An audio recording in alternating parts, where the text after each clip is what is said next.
just a sense of perspective and how important Turkey is to the region and actually to Europe itself? Well, Turkey is not just important to the Middle East and Europe, but even to the Western-dominated security system. It's one of the most pivotal states in the Middle East. As we say, cliché, it's a bridge between the East and the West, between Europe and the Muslim world. It has been playing a pivotal role in the raging conflicts in the Middle East, in Syria and Iraq. Turkey in the past 10 years has discovered or rediscovered the Middle East, because before President Erdogan came to power in 2003, Turkey was relatively distant. It did not really actively engage in the region. Turkey has the second largest army in NATO. That is, this is after the United States.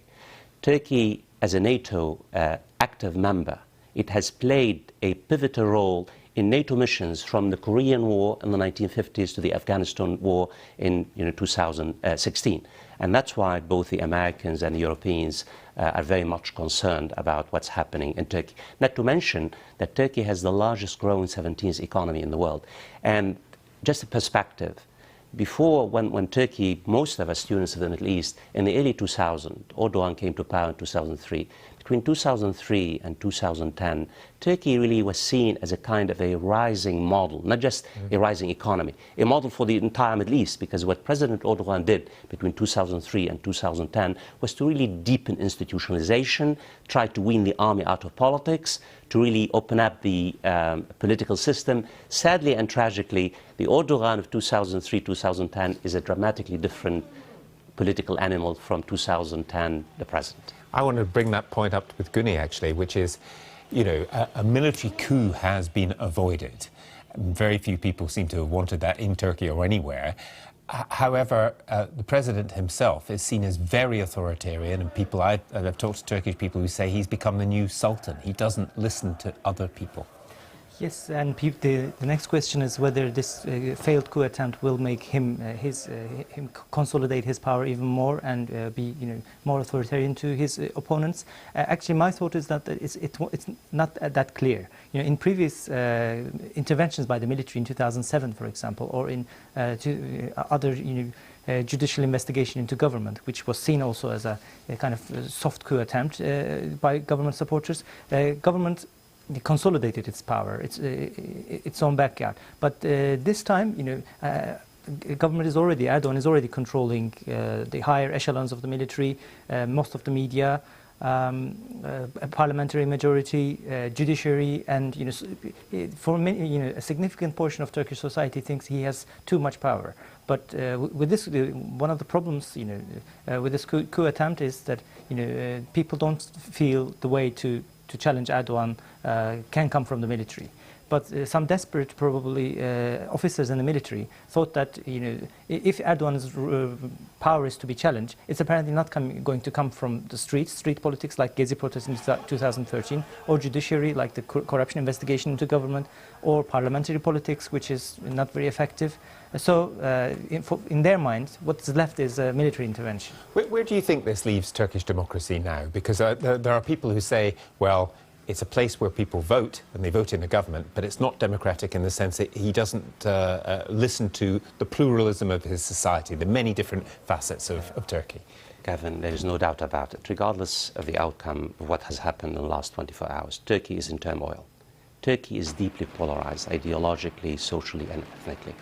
What has happened is that this wonderful president early on has really become a soft dictator. In terms of populism, in terms of really cracking down against open society, free speech, in trying to really concentrate too much power in his hands. He is overhauling the entire system to crown himself as the ultimate leader of... And I think my take on it is that the tragedy of Turkey is not just Erdogan is too powerful. The tragedy, the political tragedy of Turkey is that the opposition is too weak. That Erdogan in the past, from 2003 till the present, has created a huge social base of support. A social base of support based on the economy stupid. That is, he has been able to a great deal to deliver bread and butter, the social public goods. The question on the table is the following. In the past few weeks, Erdogan has been trying to make peace with the neighborhood and the world. Israel, Russia, Egypt to a certain extent, some statements about Syria and Iraq.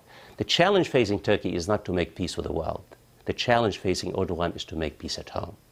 reconciliation. And the challenge we're going to see, if this particular tragedy, if it opens a new chapter in Turkish politics, allow civil society, because what's really amazing about what has happened, it's not just basically that the coup has failed, but the fierce oppositional forces to Erdogan, the secular parties, even the Kurdish parties, have come out in support of Erdogan against the military. This tells you that Turkish democracy really has been consolidated. The challenge is on Erdogan to show the Turkish people that he's a true leader and use this particular moment to really for reconciliation at home. Guney, I would wonder if you would just respond to that briefly. I mean, in terms of the crackdown on journalists and the kind of illiberal things that have been going on, I mean, they may very well continue in the short term, however. But I will also, in a way, echo Mr. Gerges. The issue is, there's a crackdown on press, but there are also so many issues with the press as well. So the problem with the Turkish press is not just the government; it's also the press itself is seen as corrupt by the people. So the army as well lost its prestige, and opposition parties as well lost their prestige. So Erdogan might be criticized in cracking down on dissent. Those opposing factions do not have very much legitimacy among people as well. So in a way, the problem with Turkey is that the opposition is very, very weak and lacks legitimacy rather than just authoritarian government cracking down on them. Guney, Fawaz, thanks very much for your perspectives. Good to see you.